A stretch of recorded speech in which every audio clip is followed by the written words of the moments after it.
Welcome to the Determined Truth Podcast. Want the truth? You can't handle the truth. Where we aim to explore questions of truth, the scriptures, and what it means for the church today.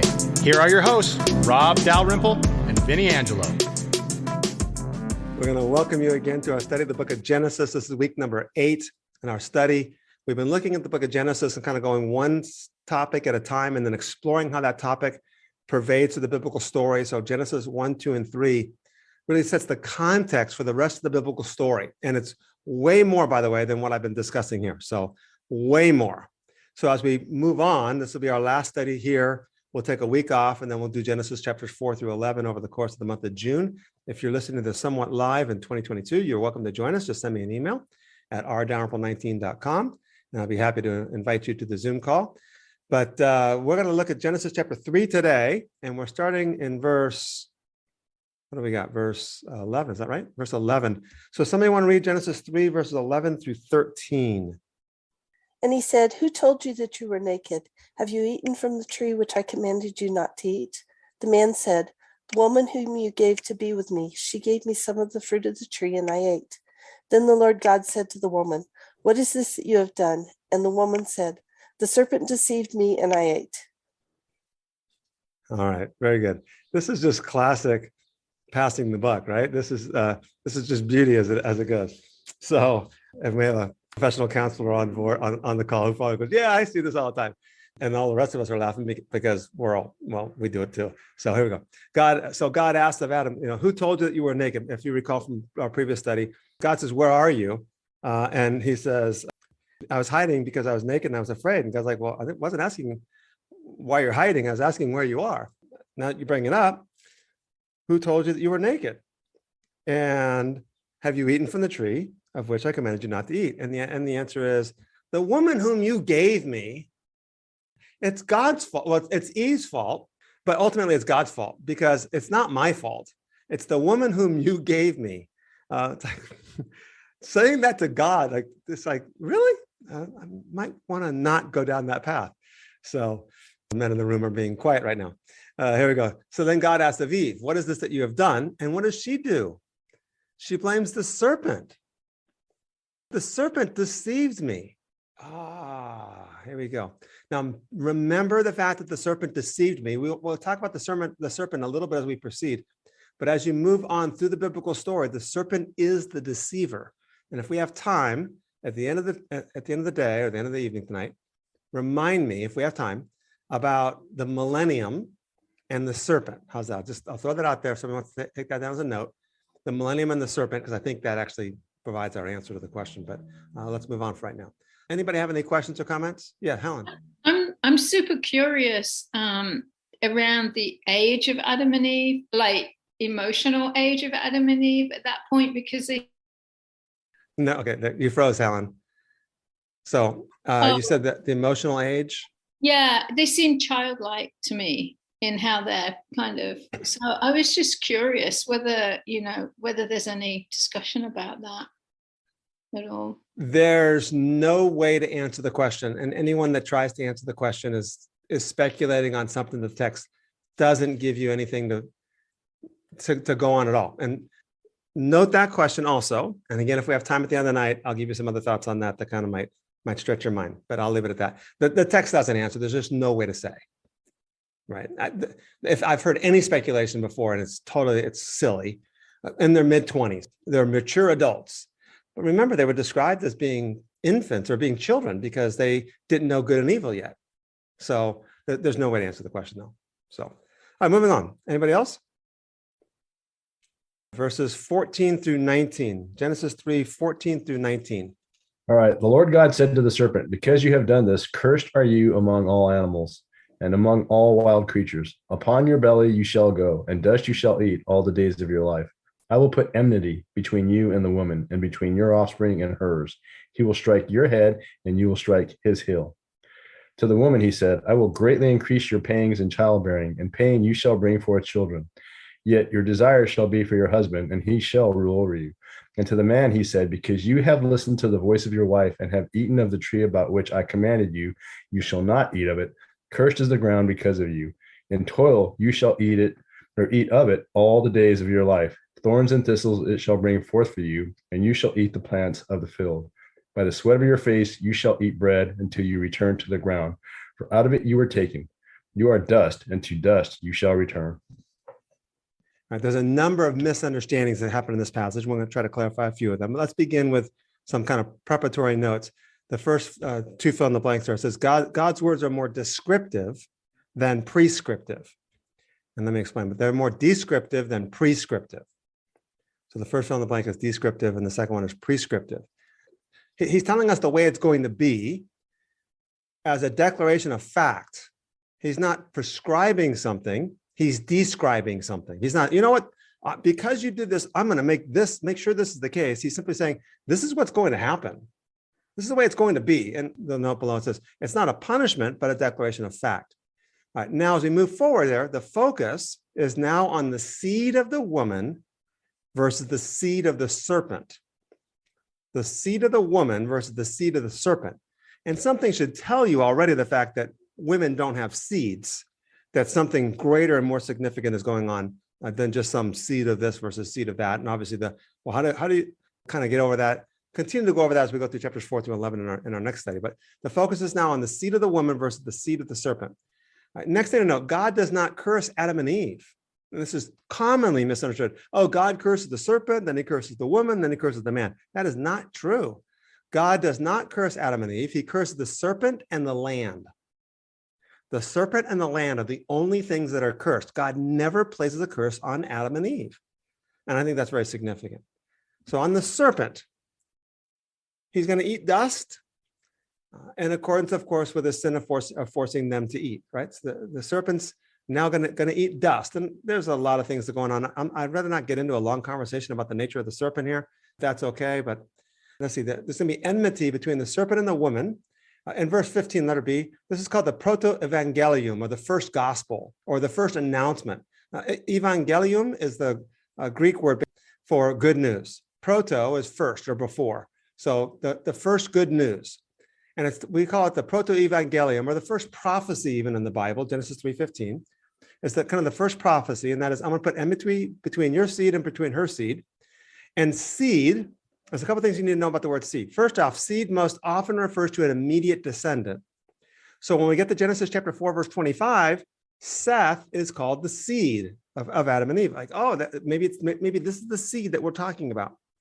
But the second thing about the word seed is that it can refer to a distant offspring or even a group of descendants. The word seed is plural, but it behaves like a singular word. So you might say the committee is in session. Well, the committee is a group of people that are meeting, but we use the singular verb is. The committee is meeting right now. So the word committee is what we call a collective. It refers to a plural thing, but it acts like a singular verb. So the same thing with the word seed, right? You sow seed. And we can say seeds, plural. We can say that in English. But the word seed can be used as a plural all by itself. I'm casting seed. Oh, go ahead and cast all the seed. And some of the seed fell on the roadside. Well, that's actually acting as a collective. So bear that in mind. All right, here's the prophecy. The prophecy is number 2. He will bruise your head and you will bruise his heel. Now, the word for bruise might be better translated as like crush. He will crush your head and you will bruise his heel. In fact, the idea of both actually implies a lethal blow. So it's not just like, oh, you're going to wound him, he's going to wound you. It's like, no, actually, he's going to destroy you and you're going to destroy him. And of course, if you're wondering like, well, what does that mean? The answer is the cross. Clearly taking us to the cross. That's why the gospel writers are so big to say Satan entered into Judas in the Gospel of John. So Satan is involved in the crucifixion of Jesus, and that's Satan bruising his heel, but Jesus crushes his head. And we'll get into that a little bit more as we proceed. Any questions as we're going? I do. Yeah, please. In the first, where it says, because you have done this, cursed are you more than all cattle and more than every beast of the field. So is cattle and beasts of the field cursed then? Or what is this implying? What is the implication of this when it comes to cattle and beasts? I think of what it's saying is you are one of the beasts and you're going to be cursed more than all the other ones. Doesn't mean that they're actually cursed. It just means your curse is worse than theirs. So if any of them are cursed, that's fine, but yours is worse. Okay, gotcha. Yep. So, okay. Anybody else?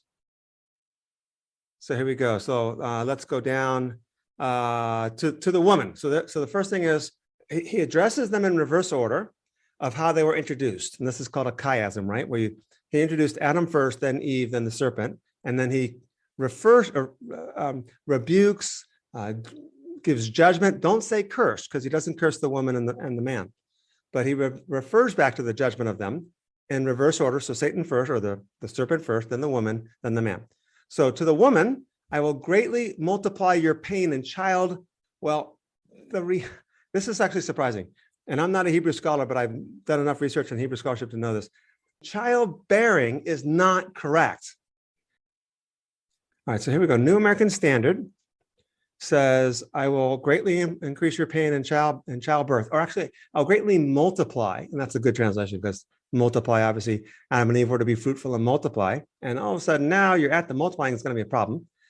Your pain in childbirth. The ESV says in childbearing, much better. The Net Bible says labor pains, not what it means. NIV, childbearing. New Living Translation, the pain of your pregnancy, your conception, New King James. New Revised Standard says childbearing. So the Hebrew refers to conception. The Hebrew refers to the work of conception. And it means that the circumstances in which children are conceived will be fraught with painful and complicated relationships that cause emotional and physical toil. And I think I got that from Tim Mackey in the Bible Project. In one of his podcasts, I was listening to that, and I might have stole that line there to give him a quote unquote there from it. But the word refers to child conception, child conceiving. And as you go to the book of Genesis, what do you have? Story after story of women that can't conceive at all, or of barrenness and jealousy, of men who have families that they sexually abuse their women. You know, Abraham and Sarah, she can't have any children. So what does she do? Hey, take Hagar. And all of a sudden Hagar has a child, and that causes all kinds of complications. It's the conception. It's this whole idea of being fruitful and multiplying and filling the earth. You're going to have problems and complications in this. Men who have too many wives. Jacob marries like all these different women, and none of the women get along. The 12 tribes are from all of his wives. And you get conflict because these siblings are somewhat related to each other. Their moms don't like each other. This is the context. It's going to be all the difficulty in just having families and being fruitful and multiplying, not the pain of childbirth. Oh, well, you know, she had pain in childbirth before, but now it's like really bad. That may be true, but that's not what this passage is discussing. The passage is describing the human relationships that are involved in the act of childbearing or child conceiving. And there's going to be conflict in them. Remember, Adam and Eve were to be one, and they were to rule together as one, and then they were to be fruitful and multiply. And now the act of being fruitful and multiplying is going to be very problematic. That makes sense?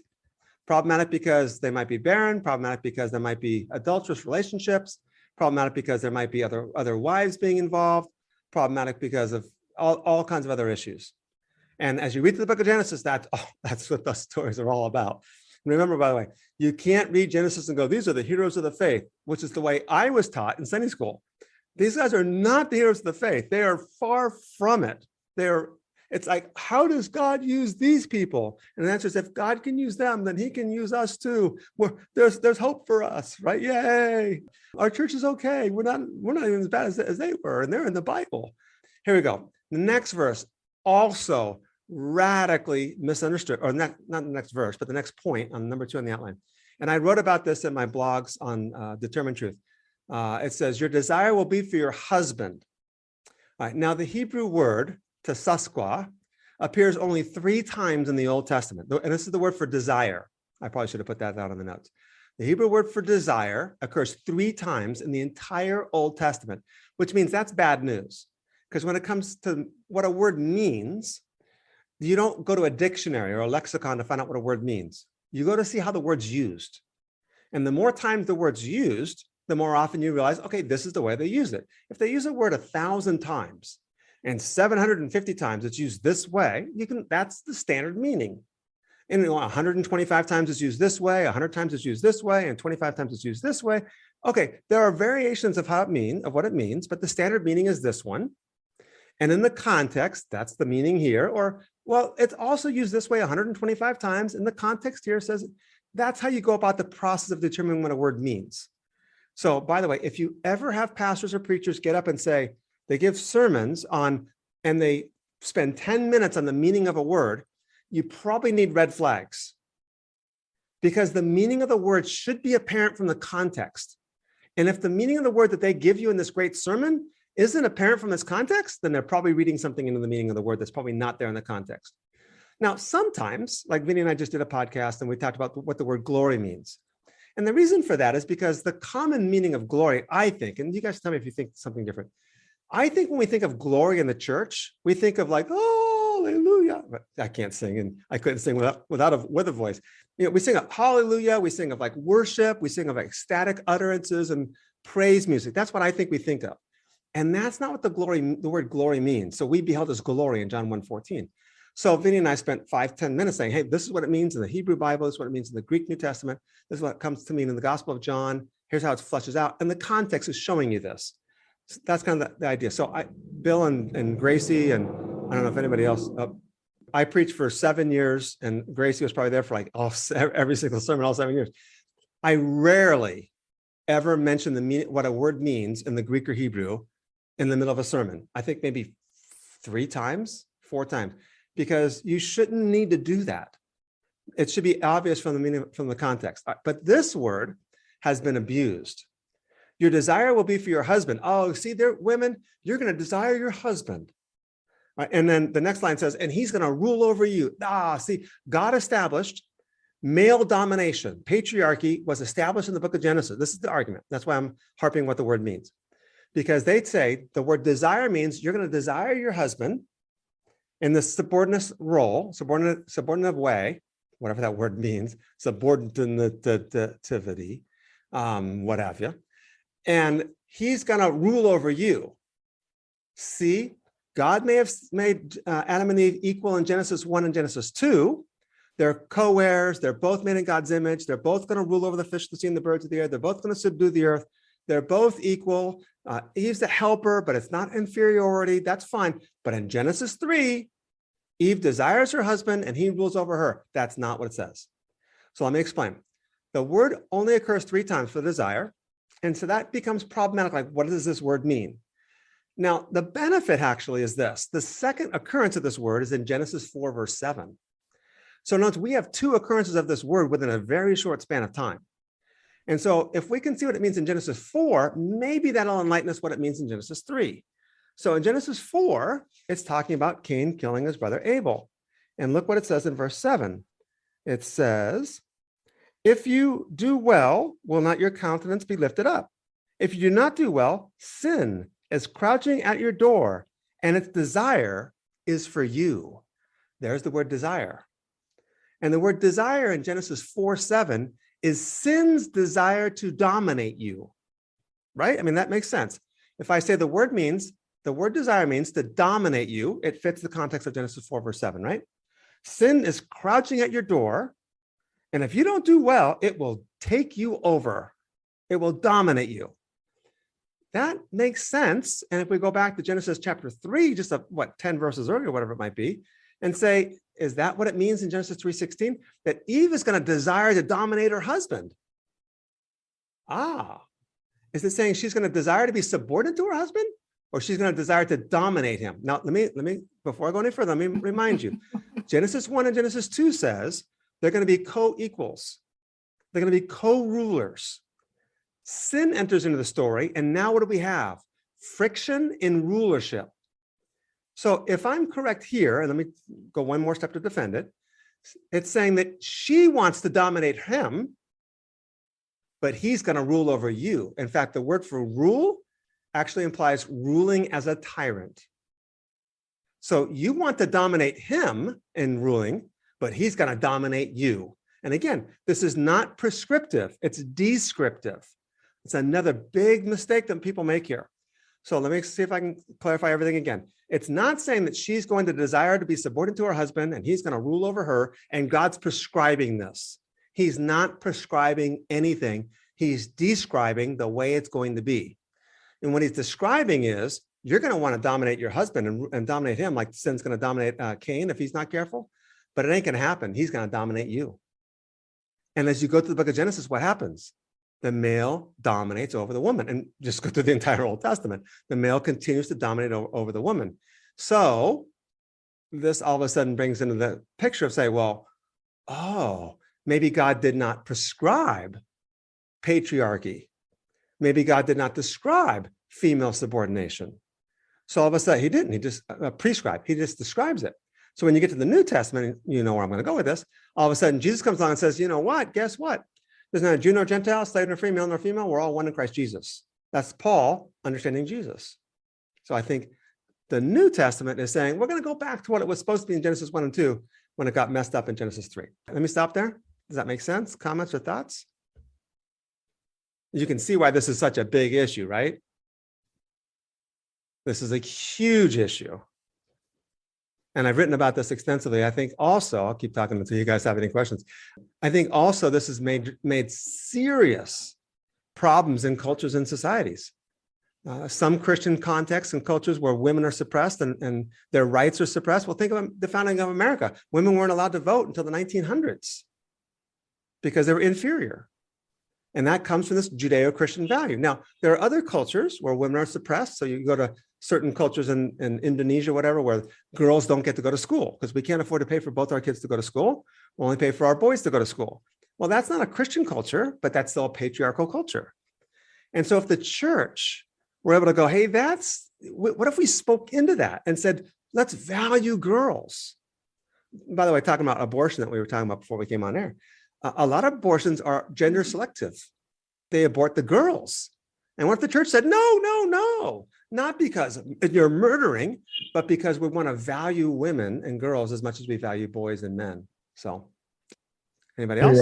Please. As you were saying that, I couldn't help but reflect on one of your podcasts. Miguel was talking about the war on drugs and how it was blighting Philadelphia, but she also mentioned what was going on in the South with spousal abuse. And here you had there again the Bible Belt, and there was rampant spousal abuse, but nobody knew about it or was talking about it because I think it reflects back on the tyrant rule that was going along with all that bad religion, if you will. So yeah, and you know what? I don't know if we've talked about this before or not in particular here, and we'll move on in just a second. The Southern Baptist Convention, some of you know, is the largest denomination in North America, largest Protestant denomination in North America. They have had a major scandals that have finally come out. They've acknowledged all of it, and they're trying to address all of it regarding sexual abuse. So a large number of their pastors that have abused congregants, it's horrible, it's horrid. And some of these pastors actually got hired at other churches, and because they didn't do, why did you get fired at your last church? Oh, it doesn't matter, you're good to go here. They're like, no, we're making a register of all these people that have been accused and convicted of abuse within our churches, so they cannot get hired at other churches. And if you have hired them, you're going to get rid of that person, or we're going to kick you out of the denomination. So it's been a major issue that they're really starting to handle from the top down. But the point of me saying that is, that's not the only denomination that's had this issue. There's been a number of other denominations that are having this issue. And my point would be, and other denominations that don't have this issue, you just haven't investigated it yet. You better investigate these things. So, and I can say that to my own denomination because our denomination hasn't investigated this yet. You need to stop and investigate this now, because, and our denomination ordains women and everything else. I think this is a huge issue, and the social repercussions of this and implications of it are pretty serious. Hey everyone, thanks again for listening to the podcast. We really appreciate it, and hopefully it's blessing you. Hey, do us a favor. If this is something that you are digging, if it's helping you, if it's encouraging you, take a second just to like it, give it a review, give it 5 stars if you think it's 5-star worthy. Share it with your friends. And we just want to get this out to more people. This isn't something that we're in for the bucks, but it's something that we want to encourage and equip people with. So do that, help us out, and now we'll get back to the podcast.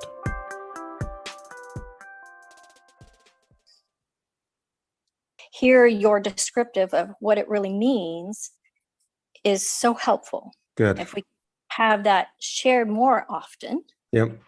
and taught more often, Yep. maybe that would change the dynamic of how we treat women in our Yep. society. Yep. Yeah.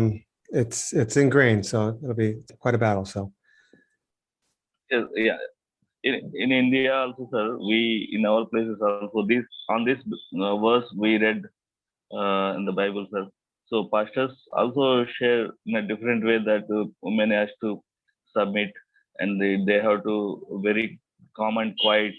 Such a way they teach, and also in Hinduism also, a sister is saying at present also there are many beaten women are there, and if girl is conceived, they will kill in it, like what can I say, abortions are many happening.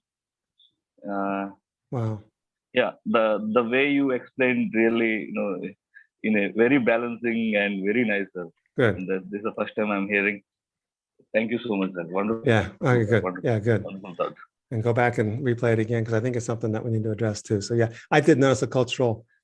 Let's continue. Genesis 3 verses 22 through 20 through 24. We're just going to go over these last 5 verses kind of briefly, and then get into the nuts and bolts of the other part. Genesis 3 verses 20 through 24. If somebody wants to read. The man called his wife Eve because she became the mother of all the living. For the man and his wife, the Lord God made leather garments with which she clothed them. Then the Lord God said, "See, the man has become like one of us, knowing what is good and what is bad. Therefore, he must not be allowed to put out his hand to take fruit from the tree of life also, and thus eat of it and live forever." The Lord God therefore banished him from the Garden of Eden to till the ground from which he had been taken. When he expelled the man, he settled him east of the Garden of Eden, and he stationed the cherubim and the fiery revolving sword to guard the way to the tree of life. All right, thank you. So Adam names Eve, whose name means living, and the word actually is almost identical to the Hebrew word for living. God makes clothes for them, and then God expels Adam and Eve. Now this becomes central to the biblical story, and I've said this before. For some of you might recall, God expels Adam and Eve from the garden. So here's the story. Adam is made outside the garden. Adam and Eve are made outside the garden, and then they're brought into God's presence. And then they sin, and God expels them from God's presence. And then God will bring them back into his presence, and then he'll expel them again. This back and forth, this exile and restoration. Now, I think that one of the key points of the biblical story is that repentance is the key before a person can be restored back into God's presence. But nonetheless, this is the Abraham story. Abraham, come, and by the way, now look what happens. They get expelled to the east. And ultimately in the east is where Babylon is. So this is where Babylon is. So now they're ultimately going to get expelled to the east. But remember, Abraham is from Ur of the Chaldees, which we're not certain exactly where Ur of the Chaldees is, but the most common assumption is that Ur of the Chaldees is just south of Babylon. It's Babylon. It's modern day language would be Kuwait. But so there's Iraq, and then there's Kuwait, and Babylon is modern day Iraq. So Abraham is in Babylon, basically, and come to where I'm going to show you, and I'm going to make your name great. So Abraham's called from Babylon back to the land of promise. Then they get expelled. They go off into Egypt. They come back. Then they get expelled, and then Jesus comes and they come back. So this is constant coming into God's presence and being expelled from God's presence. So God says the man's become like one of us, and that's the divine counsel, the godly counsel that we discussed before. They're expelled from the garden. And I put on your notes, the language here is the language of exile and being driven out like the Canaanites. It's also the same word for being the expulsion of the Canaanites. And then east of the garden, the cherubim are placed.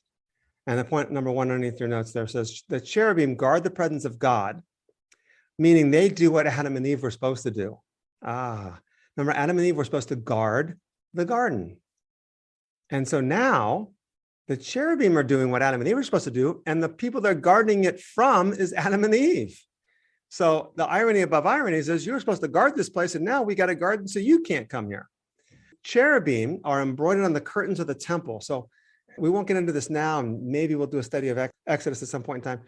But the temple, the tabernacle of Moses, the curtain, and even later on the temple of Solomon's day, there's all the symbolism of it is Eden symbolism. It's the tree of life is in there. There's clouds, there's the sky, there's the created animals. There's all the embroidery, everything of the symbolism of the temple and the tabernacle is Eden symbolism, which goes to reinforce what we've been saying. Eden was a temple. So the cherubim, of course, they're embroidered on the curtains of the temple, and there's two of them that have outstretched wings to cover and protect the ark. So on top of the Ark of the Covenant are these cherubim, and their wings touch each other. Now in the middle, there's nothing there, because that's where God's presence is supposed to be. And God's presence is not to be visible. All right, so they're supposed to guard and watch everything, the very thing that Adam and Eve were supposed to do. There's your Genesis 1, Genesis 2, and Genesis 3 stories. Oh, by the way, they're kicked out of the garden. Trick question, why did Adam and Eve get kicked out of the garden? Oh, because they sinned. Well, actually, it never says that. It never says, if you sin, I'm kicking you out of the garden. In fact, it never says, I'm kicking you out of the garden. If you do this, you will die. So why were they kicked out of the garden? So they couldn't eat of the tree? Yeah, so they couldn't eat of the tree of life and live forever. So the reality is, and again, this is actually God's mercy. Always understand, again, we have this conception of God as mean and punishing and an ogre who's just waiting for us to sin so he can punish us. That is not the Old Testament God, and it's certainly not the New Testament God. So if God so loved the world is kind of one of the key verses in the entire Bible, that's not a new thing in the Gospel of John. It's like, oh, guess what? From now on, God loves the whole world. He's really changed his ways, guys. He went to a 12-step program. It's all better now.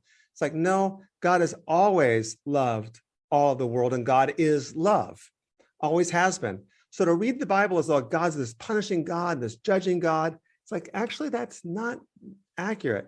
It's his mercy, because if he doesn't kick them out of the garden, they'll live forever in a sinful state. Just think about it. I mean, life is okay right now, not bad for me. And some of you guys, maybe you're a little sick, under the weather. Maybe if you live in different parts of the world, maybe you want it to end. But for the most part, it's okay. But I'm telling you right now, if Hitler were still running around, we wouldn't think so. If we can't die and we can't be redeemed, we live forever in a sinful state, that's going to be really bad. You got Hitler, you got Nero, you got Mao Zedong, all living at the same time. It's not going to go well. So it's mercy by which God kicks us out of the garden, because now we can die, and through death, we can be redeemed.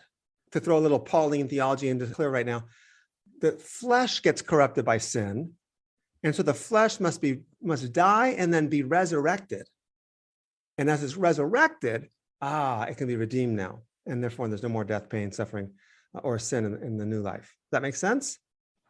Now, no one's asked the $1 million question. I thought it's been interesting. I've kind of been letting it go. I got one. Okay, go ahead. So God clothed them. Do you think he clothed them in wool, or should I say a lambskin? What are your thoughts? It seems to be animal skin, yes. And I'm not a Hebrew scholar, so I'm not going to answer the question, did God offer the first sacrifice? That's one of the thoughts that's out there. Lamb is interesting, right? Because obviously the association with Jesus. So it's leading us to the New Testament there also, right? All right, anybody else? Yes. So if you placed a guard at the garden so they couldn't go back in, what happened? To the garden? Uh-huh. Okay, so let me answer that with something you may not want to hear, but it's okay. We can move forward and we can go on to the next chapter if we want. You're okay with it? And it goes back to Helen's question earlier. I don't remember exactly what Helen's question was. What was that question you asked earlier, Helen? And I said, if we have time, we'll bring it back up. Oh, how old were they? How old were they? It goes back to the question of like, where's the garden located? That's kind of your question a little bit, right, Anna? It's like, well, where's the garden located? Are the angels still guarding it? Now, the traditional answer to your question, Anna, is it was destroyed in the flood. That seems kind of silly to me, to be honest with you, because it's like, it's Eden. I don't think God's going to let this thing be destroyed in the flood. So I think my answer, and I'm not a Hebrew scholar, but I am a biblical scholar. So let me clarify that. My training is in the art of biblical interpretation. So obviously I've spent most of my career in the New Testament, biblical interpretation of the New Testament, But as a person trained in biblical interpretation, we were definitely trained throughout the Old Testament and the New, church history, all the like, Hebrew, Aramaic, and Greek, and all the like. So I have experience in this. And as I read the text, I would say this is a text that is telling us a story to provide us a background and a context from which the Old Testament story is then going to take place.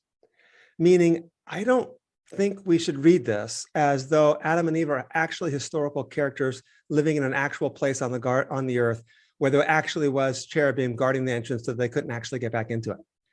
I think this is a story that the Israelites came up with to explain origins and to explain Yahweh is the creator of all things. And they crafted this as a literary piece. It's beautiful, literary.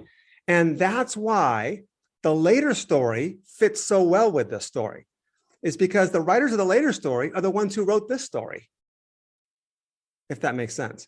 So I think that's the case. Now, let me clarify this by saying this. I used to be a young earth creationist, literal 24-hour days, 7-day creation. The earth is 10 to 50,000 years old. I used to teach that when I first started teaching 30 years ago. I'm getting old, about 30 years ago. I taught that for about a year or two, and I'm thinking, oh, okay, well, I'll teach it as a theory from this point forward, right? Because I was like, oh, I'm not sure I buy this one. But so I kind of started waffling on that a little bit. And then I really let this question sit because the majority of my focus was New Testament.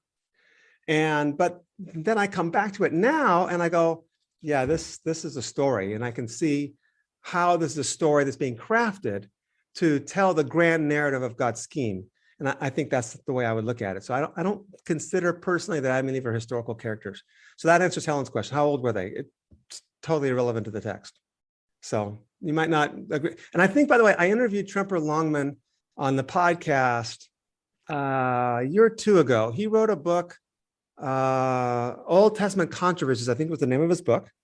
And right after it came out, and Tremper Longman is one of the preeminent evangelical scholars of the Old Testament. He was on the committee for the New Living Translation. That's why I said that. He's a premier scholar on the Psalms, Ecclesiastes, and the poetic that wisdom literature. He's also done extensive work in the book of Genesis. He's written a number of volumes on the book of Genesis also. So one of his Old Testament controversies was on this, and we were discussing that particular question. John Collins, is that the guy's name I'm thinking of, who was involved in the, he oversaw it. He was Human Genome. the Human Genome Project. Thank you very much. He oversaw the Human Genome Project, and he came out and said, look, it's very apparent from the mapping of the human DNA, the human genome, that there were 16 original human beings to begin with. Humanity didn't come from one couple, it came from 16. So it came from a community. And so science, and again, science is always this ever-changing thing. So you could be careful about that. That's kind of where they're at. So does that help? Well, what it's showing you, if I think I get your question, Jazz, it's showing you that the man's usurping authority over the woman. Remember, you got this conflict between who's going to rule. And the answer is you're going to desire to rule over him, but he's going to dominate over you. And guess what happens 2 verses or 4 verses later? He names her, which means he's usurping authority over her. So, yep. As far as in the beginning, when he names The animals. the animals. That's right. Exactly. Yep. Okay. Helen, were you going to add something? Yeah, so I was just going to say, so are you saying that Genesis is an allegory? No. Okay. No. Big difference there. So an allegory is simply a story where things represent something else. So Mount Sinai represents the law. That's an allegory, right? Where one-to-one correspondence isn't there. You have to read into the story what's going on there. I'm saying this is a story of the ancient Israelites' way of telling the story, but I'm not saying it's not necessarily historically accurate by modern historical standards, in the sense that there actually was a garden there with Adam and Eve as these actual creatures in there.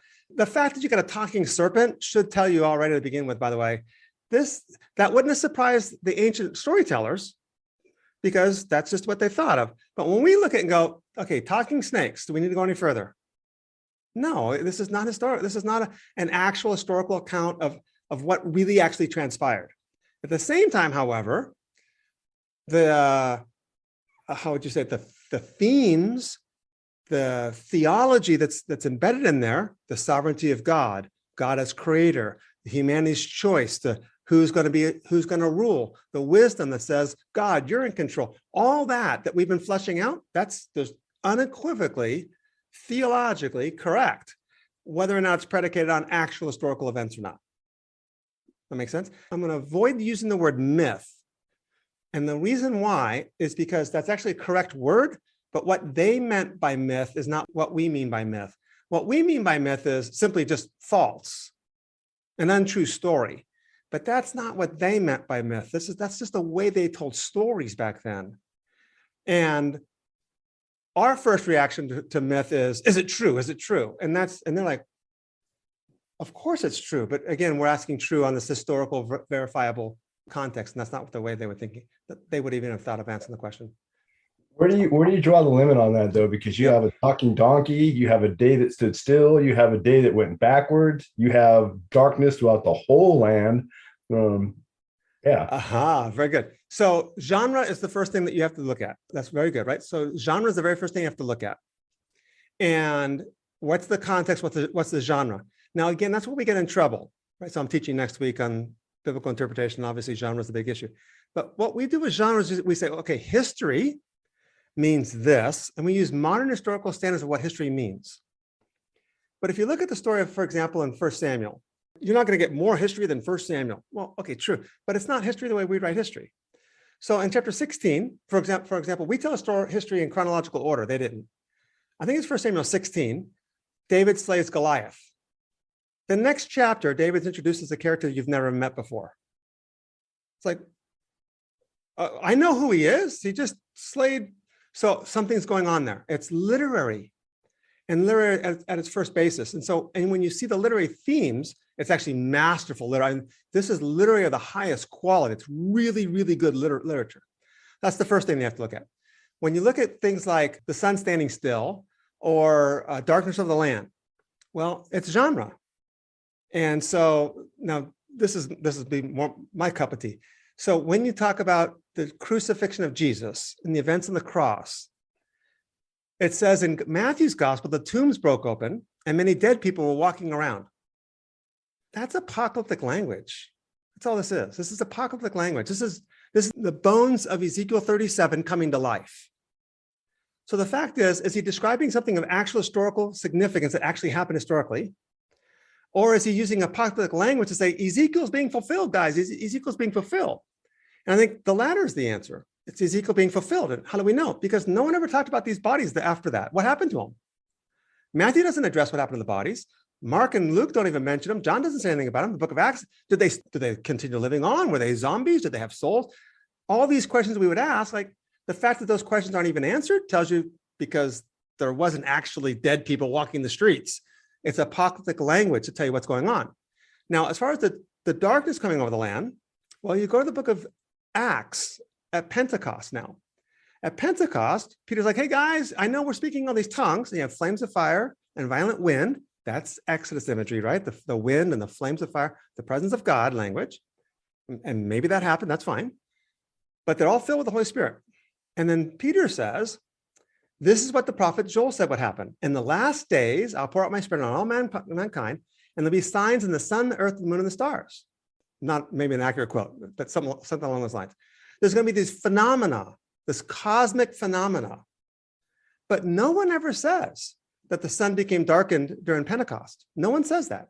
Peter quotes Joel, and that's what Joel says. But Luke doesn't say, oh, there was darkness, and that's why Peter quoted Joel. It doesn't say it was dark. It doesn't say that the moon became like blood. And think about this, by the way. If it's darkness, because the sun's darkened, you can't see the moon. So when you have this apocalyptic imagery, says the sun became darkened and the moon became like blood. That's the book of Revelation also. It can't be literal. Because if the sun's darkened, you can't see the moon.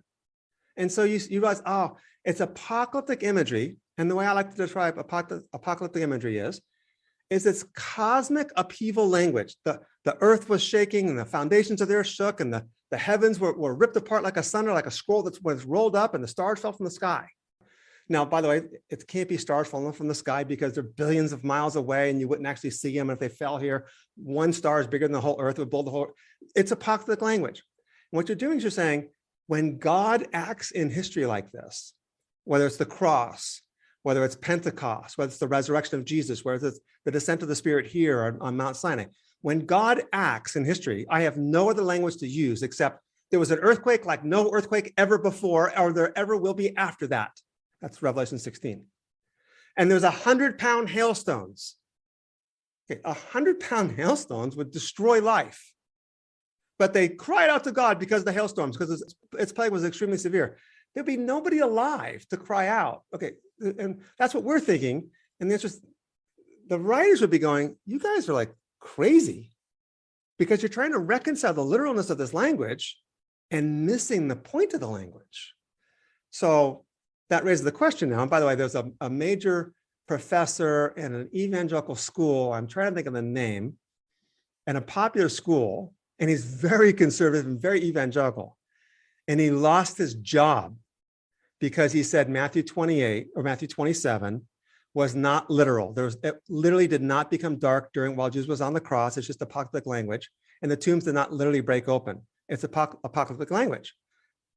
And that's a valid or viable option. You may agree with it. You may not agree with it. It doesn't matter. The guy lost his job. It's like, are we stymieing thinking? So you don't have to agree with what I just said. That's fine. Let's just think about this. Let's process and go, okay. You might think, no, they literally broke open the tombs. It was literally dark. That's fine. No problem at all. I'm going to look at it and go, I think it's apocalyptic language, guys. I think it's just exaggerative language to say this is what's going on because it's God breaking in history. And I have no other way to describe it but this language. And let's go have lunch at the end of the day. And this guy lost his job, which means in these institutions, you can't think.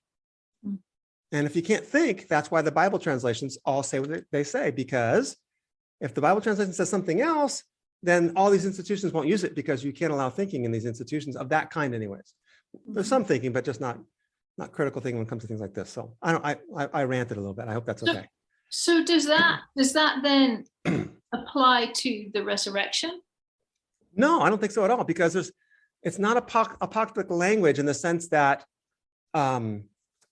there's apocalyptic language surrounding it, because that's always the question, right? Okay, what do we do with the resurrection of Jesus? It's like, it happened. There's no question. I have no question at all that Jesus rose from the dead bodily. It appeared to the disciples afterwards, that they touched his side, but he still walked through walls, but that he did appear. The two men on the road to Emmaus, the two people on the road to Emmaus didn't recognize him. Then they saw the nail marks in his hands later on. I think that's what happened. And they reckon, oh, it's Jesus. Oh, wow. And Mary's like, oh, it's Jesus. That's who you are. And she grabs on him. I think those are all true stories, as we call true stories. I think the language that's used to describe those stories, you got to be careful about whether it's all meant to be literalized in all of its details. Mm-hmm. So like darkness, and that's what people do with the book of Revelation, right? Oh, it's describing nuclear warfare. It's like, how do you get that? It's not possible, because you just can't be consistent. The helicopters that come out of the abyss are military helicopters. Folks, the Russians' military hangar is not the abyss, right? Does that mean Satan's thrown into the abyss? And that's a Russian military hangar for 1,000 years. It's just ridiculous the way we kind of do these. So these are just questions that we need to ask and grapple with the text and say, what's the genre of the text? So when we look at Genesis, we say, well, it's history, but it's history the way the ancients wrote history.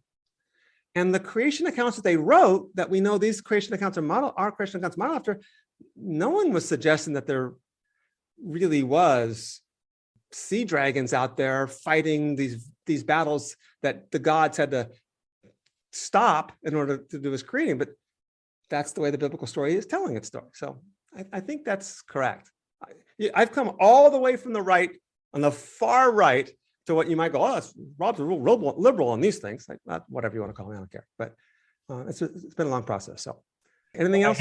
I hate to use the word because it's gotten just this negative connotation over the last 8 years, if you will, or 10 years. But to a certain extent, it kind of sounds like it's hyperbole, but it's hyperbole specific to the apocalyptic outlook and specific genre, is what you're trying to say then, right? I'd say some things are hyperbole. So read the book of Joshua, full of hyperbole. They wiped out all the inhabitants of the land. They wiped them all out. Then open up the book of Judges. They're all there. They didn't kill them all. It's hyperbole.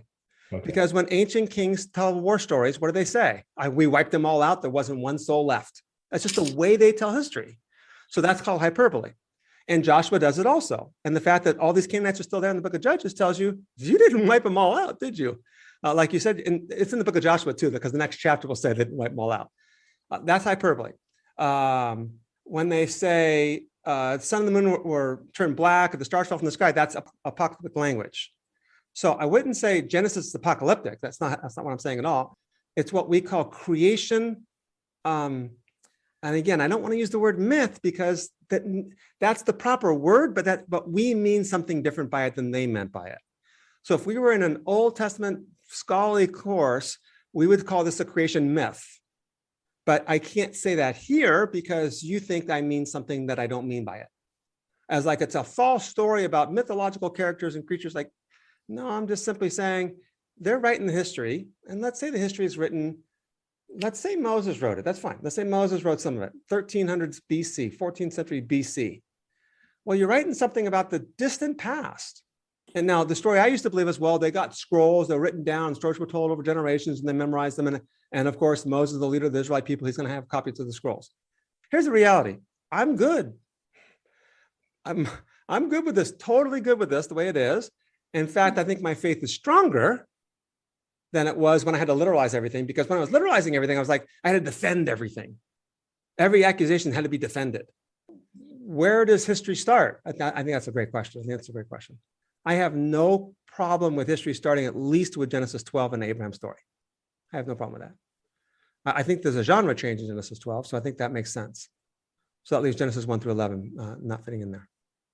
Okay, are we good? All right, let's run through the rest of this really quickly. I hate to keep you guys so long, but I think I bored some of you. Sorry about that. But here we go. So Genesis 3 and the rest of Scripture. Entrance into Eden. I'm just going to kind of read this off because we've gone so long. Jesus is on the door. That's it. He's the door. The door that was guarded by the cherubim, Jesus is that door. And then Revelation chapter 3 says, I put before you an open door which no one can shut. The door that was guarded, the gate to Eden, is now opened by Jesus. And then Revelation chapter 4, verse 1 says, I saw a door standing open in heaven. And a voice said, come here. And John went up. All right, Revelation 22, verse 14 says, we will enter by the gates into the city, and its gates will never be shut.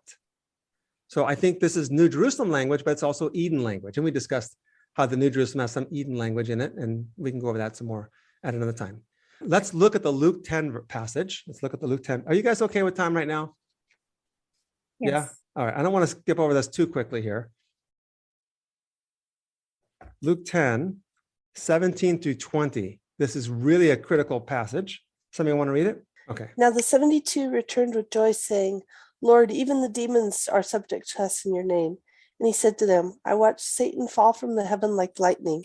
Behold, I have given you authority to walk on snakes and scorpions, and authority over all the power of the enemy, and nothing will injure you. Nevertheless, do not rejoice in this, but that the spirits are subject to you, but rejoice that your names are recorded in heaven. And I encourage you to listen to the podcast with Dr. Jace Broadhurst that we did in January of 2022 in our Gospel of Mark study, where we went over the serpent and the snake imagery. And I believe we discussed this passage here, in fact. But Lord, even the demons are subject to us in your name. Exactly. Remember, it's the kingdom of the seed of the serpent and the seed of the woman. And this is the battle. And Jesus is the seed of the woman. We're going to look at that in a minute. And what's he doing? I'm giving you authority to trample. You're going to bruise his heel and he's going to crush your head. I've given you authority to crush his head. This is Genesis 3 language. Oh, and you're going to trample on them and tread over serpents and scorpions. Oh, cool. This is it. Now, let's go to Romans 16, because guess what? This is exactly what Paul says. Romans 16, verse 20. And the God of peace will soon crush Satan under your feet. You will crush his head. Well, the seed of the woman's going to crush the serpent's head. But what does Paul say? Paul says, you guys, the church in Rome, you're going to crush the serpent's head. In other words, as Christians, we're in the serpent's head crushing business. We are to trample over the head of the serpent. There we go. Revelation 12, we won't have time to go over all of chapter 12, Revelation chapter 12. But in Revelation 12, there's a woman, and this might not make sense to you at the beginning of the passage, Revelation 12, who's clothed with the sun, with the moon under her feet, on her head a crown with 12 stars. That's Genesis chapter 37. So if you write down in your notes, if you want to look it up later, Revelation 12, verses 1 and 2. Revelation 12, verses 1 and 2. Genesis 37, verse 9. Genesis 37, verse 9. It's Joseph's dream. And in Joseph's dream, he's describing Israel. And this woman is Israel. And then verse 3, it says, another sign appeared in heaven. I'm in Revelation 12, verse 3. And behold, a great red dragon having 7 heads and 10 horns. On his head were 7 diadems or 7 crowns. His tail swept away 1/3 of the stars of the sky and threw them into the earth. And the dragon stood before the woman, who's Israel, or the church, the people of God, who was about to give birth, so that he might devour her child the moment it was born. Now look at the next verse. She gave birth to a son, a male child, who's to rule all nations with a rod of iron. Her child was caught up to God and to his throne. That's Christ. And it goes straight to the ascension of Jesus. And then look what happens. And the woman, after the child ascends, the woman, that's us, fled into the wilderness, where she had a place prepared by God, so that there she might be nourished for 1,260 days. Then we skip down, verse 13. The dragon was thrown down to the earth. And when he saw that he was thrown down to the earth, he persecuted, or some translators might say pursued. And the Greek can mean either one. He pursued the woman who gave birth to the male child. This is the seed of the woman and the seed of the serpent at war. It's the dragon, Satan, chasing after God's people. And it says, let's skip down to verse 16. It says, the earth helped the woman and drank up the water which the dragon poured forth. And the dragon was enraged at the woman, verse 17, went off to make war with the rest of her offspring. And the Greek word there is seed, who keep the commandments of God and hold to the testimony of Jesus. So Revelation 12 is describing to us the war described in Genesis 3 between the seed of the woman and the seed of the serpent. And it's saying this is the war that's been playing out in history. It started in the Old Testament time frame, before the child was born. The dragon stood before the woman. Then the woman gave birth to a child. Now it's Jesus, and he was snatched up to heaven. And then the dragon's kicked out of heaven because of that. And he's like, oh, now he's really ticked off and he's chasing after us. And by the way, if you want a definition of Armageddon, I just gave it to you. That's called Armageddon. The biblical definition of Armageddon is the war Satan wages against God's people. And he's been waging it against God's people, and he's really ticked off because since the cross, he's been kicked out of heaven, and he knows this time is short. Galatians 3, verse 16, Paul specifically, explicitly, unequivocally says that Jesus is the seed. And some people go, well, Paul's wrong here because the word seed's plural, and he's saying the seed's one. But Galatians 3, verse 16, I'll go ahead and read it. It says, the promises were spoken to Abraham and to his seed, singular. He does not say, and to his seeds, plural, referring to many, but rather to one, and to your seed, that is Christ. So the gospel that was first announced in Genesis 3:15, Paul says, was pointing us to Jesus all along. Jesus is the seed, singular, not seeds. And Paul's argument is it's not the Jews as a people, it's Jesus as the true Israelite. And through Jesus, all people who have faith in him. We can bring up 1 John chapter 3 when we discuss Cain and Abel. How's that? So Colossians 3, verses 18 and 19, we kind of discussed this earlier, but let me go ahead and reference it now. So if you're in Galatians, Ephesians, Philippians, Colossians, so 3 books to your right, you're going to find Colossians. So Colossians 3, 18 and 19, and I've said this before, and I wrote this on my blog. If you want me to give some more details on the blog on women, I think there's like 15 blogs on women. So it's probably like the 13th, 14th, or 15th post. So sometime last fall of 2021. So Galatians 3, 18 and 19, does somebody want to read it? Read this verse as though it's the reversal of Genesis 3. God was describing what Genesis 3 was going to be like, and Paul's like, and now it's being reversed. I got it. Thank you. Rules for Christian households. Wives, be subject to your husbands as is fitting to the Lord. Husbands, love your wives and never treat them harshly. It's the reversal of Genesis 3. Right. Wives, be subject to your husbands, because I know you want to dominate them. Right? Genesis 3 says you're going to try to dominate them. And husbands, love your wives and don't be embittered against them. Don't rule them harshly. Which is exactly what you've been doing since Genesis 3.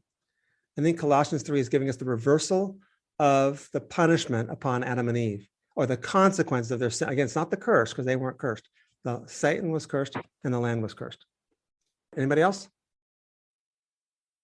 I got a question in that regards. Okay.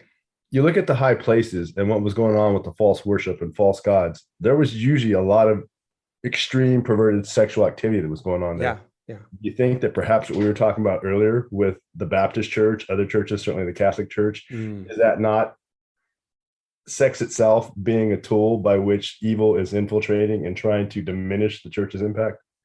I think that's what it means when you're going to have greater pain in childbirth and childbearing, that sexual sins is going to increase. And typically, sexual sin, not always, but typically sexual sins are abusive to the women. The vast majority of cases. So I'd say, yeah. And I think it's also a problem, Anthony, when you have a patriarchal system. I'm not saying it's inherently wrong. I'm saying it gives its way to, we're the men of this church. We're the ones in charge of this church. And it breeds narcissism, and it breeds danger, and it breeds, I'm above the law. And that becomes really problematic. And I think that's also problematic for Catholic churches too, because the priests can't marry and they can't have sexual satisfaction. And I think that's why you see so many problems in the Catholic Church. And then you have this culture that says, but we can't let people know, and it gets hidden. And I think you have all those things adding into this. And I think that's why that's part of the answer. That's certainly not all of it. Thank you for listening to today's podcast. Please subscribe to and like our podcast. You can follow Rob's blog at determinedtruth.com or purchase his books on amazon.com. See you next time.